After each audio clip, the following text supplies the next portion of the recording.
গর্বের দিন। এই দিনটা আমাদের রাজ্য সরকারের পক্ষ থেকেও যে ককবরক দিবস সেটা পালিত হচ্ছে। তাই আপনাদের সবাইকে হার্দিক অভিনন্দন জানিয়ে আমি বেশি টুর্নামেন্ট বিশেষভাবে রাখা আমাদের জেলা প্রশাসনিক মাধ্যমে, জেলা অ্যাডমিনিস্ট্রেশনের মাধ্যমে যে নতুন যারা প্রজন্ম আছে তাদেরকে কিভাবে আমাদের যে লোকাল যে ট্যালেন্ট রয়েছে তাদেরকে কিভাবে আমরা প্ল্যাটফর্ম দেওয়া যায় এবং তাদেরকে বিশেষভাবে আমাদের রাজ্যের মাননীয় মুখ্যমন্ত্রী উনিও বিভিন্ন সময়ে সেটা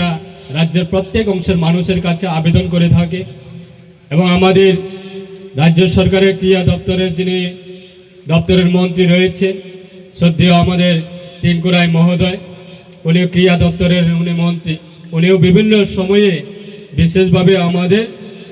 যাতে নেশার হাত থেকে যুবক যুবতী তাদেরকে কিভাবে রক্ষা করা যায় সেটাকে কেন্দ্র করে আজকে এই টুর্নামেন্ট রাখা হয়েছে। এবং আমাদের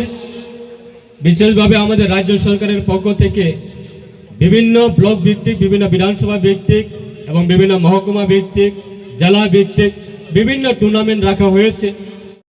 সুন্দরভাবে একদম বক্সের মধ্যে বল তুলে দিয়েছেন, কিন্তু না, সেখানে কোনো সতীর্থ বলটাকে রাখতে পারলেন না। বাড়ি নাই তোমার খেলা চলে তো বকাফা ভাই, বকাফা আক্রমণ খাইতে তব মাঠে থেকে বল দেখে শুনে সুন্দরভাবে পাস দিয়েছেন, সেখানে লেফট উইং এবং একটা